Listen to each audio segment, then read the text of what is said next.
Bonjour, je m'appelle Rika Komurata. Merci d'avoir visité l'atelier musical du village, volume 34. Aujourd'hui, j'aimerais bien vous parler de contraste. Quand je demande aux élèves de mettre plus de contraste, souvent ils soulignent quelque chose davantage. Eux mettent plus de force sur quelque chose.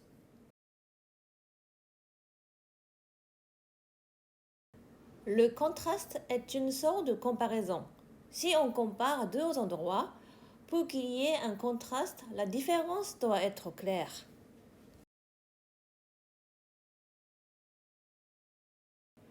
Comme d'habitude, essayons de réfléchir avec d'autres choses que la musique.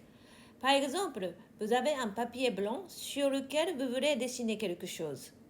Ensuite, vous voulez souligner quelque chose. Qu'allez-vous faire? La tendance est de penser, je vais souligner avec un crayon rouge. Mais en éloignant le papier, vous vous apercevez qu'il y a un autre dessin en rouge. Dans ce cas, rien n'est souligné. Cela paraît évident, mais je pense très important pour la musique aussi de voir les choses de cette manière.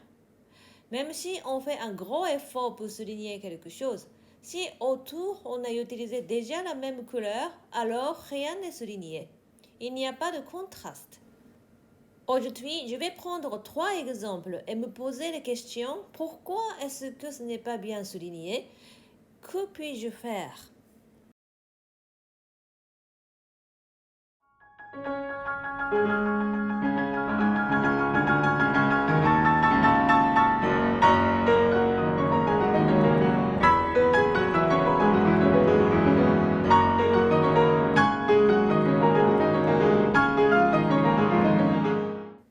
Pour les gens qui jouent, ils ont l'impression de souligner la mélodie parce qu'ils sont concentrés dessus.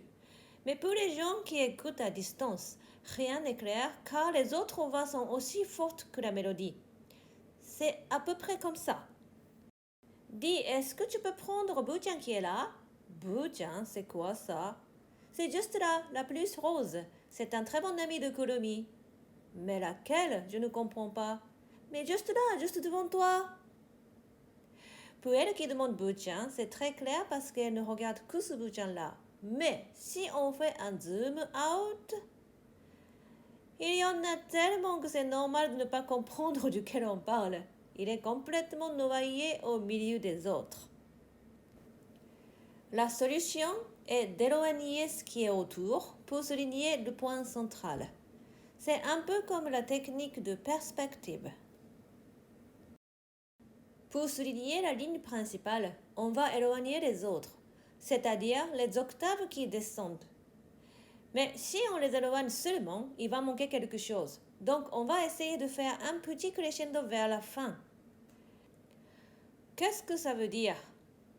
La ligne principale, c'est celle-ci.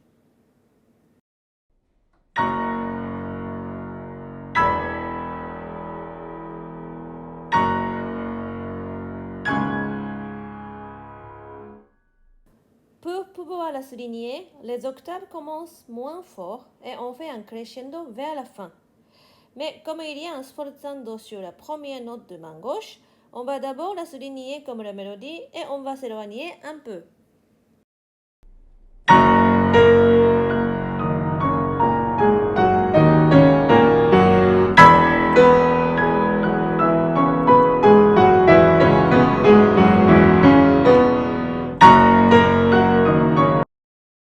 On fait la même chose mais au tempo.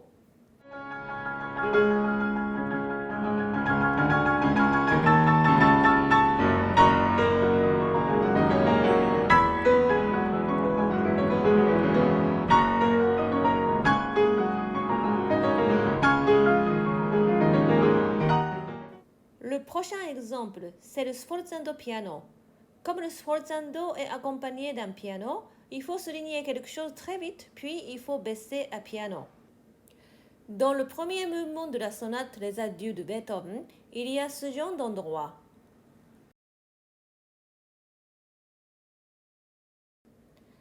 Au moment du sforzando piano, la main droite a une longue note tenue, mais il faut jouer piano juste après l'attaque. Comment faire? La réponse est dans la main gauche. Si on joue la main gauche piano subito, on a l'impression que la main droite est soulignée.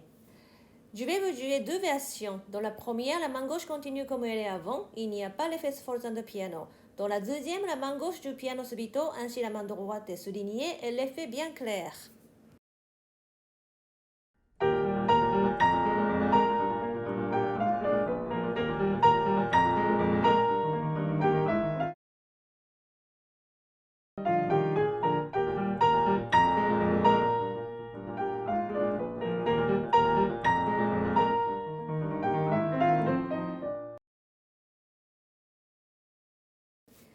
Pour ces deux versions, c'est peut-être plus facile si vous imaginez la technique de l'estampe, c'est-à-dire l'impression au relief de l'estampe. L'endroit qui n'a pas été creusé va recevoir l'encre et c'est cela qui sera imprimé. Donc, si on veut que quelque chose ne soit pas imprimé, on va creuser et faire un trou plus profond. En creusant, certains endroits perdent leur intensité et le reste est souligné automatiquement. C'est la technique de l'estampe. En musique, on fait un peu la même chose. Plutôt que de souligner davantage la partie principale, on diminue ou on éloigne plus ou moins les autres parties et ainsi la partie principale est naturellement soulignée. Maintenant, je vais vous proposer un autre exemple tout aussi intéressant en utilisant la deuxième sonate de Chopin.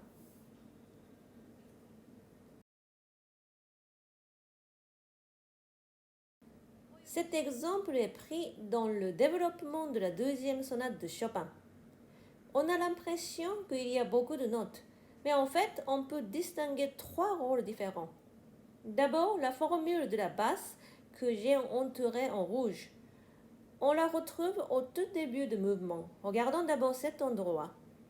Au début du mouvement indiqué grave, on retrouve cette formule qui a le caractère, on peut dire, du destin.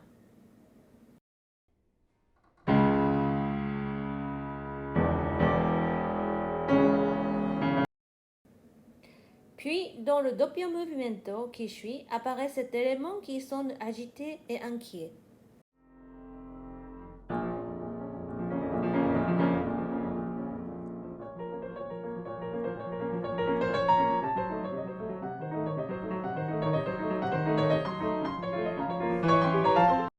Donc, au début, dans le grave, un thème dramatique symbolique du destin, et dans le doppio movimento qui suit, un thème agité entouré d'angoisse ou d'inquiétude.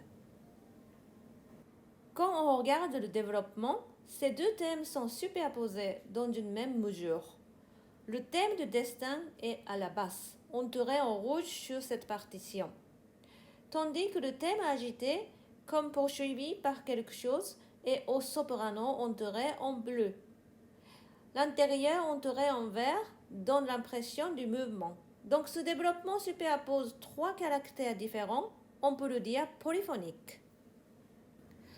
Si on ne donne pas à chacune des voix un caractère très clair, très net, alors on a l'impression d'un chaos avec trop de notes. C'est à peu près comme cela.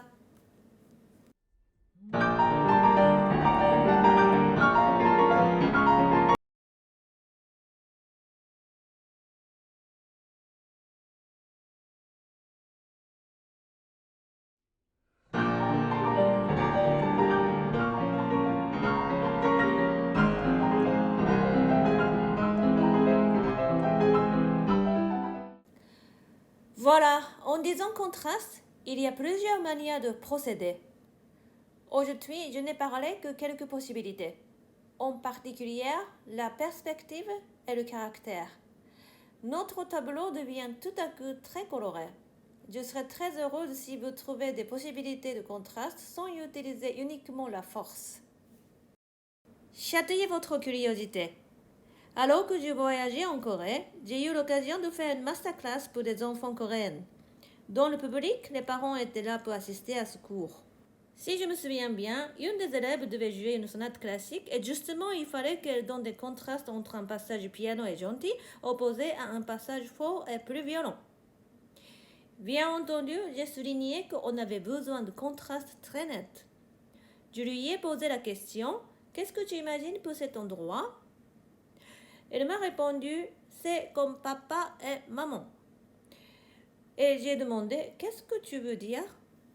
Ah bah, l'endroit gentil, c'est papa, et l'endroit qui se fâche, c'est maman. J'ai entendu le cri de la mère en même temps dans la salle, et j'ai éclaté de rire. C'est une histoire très moderne, n'est-ce pas? Revenons au contraste. Au lieu de ne penser qu'à souligner quelque chose, vous feriez certainement des découvertes intéressantes en cherchant à diversifier les choses. Merci d'avoir écouté jusqu'au bout. Au revoir et à la prochaine fois.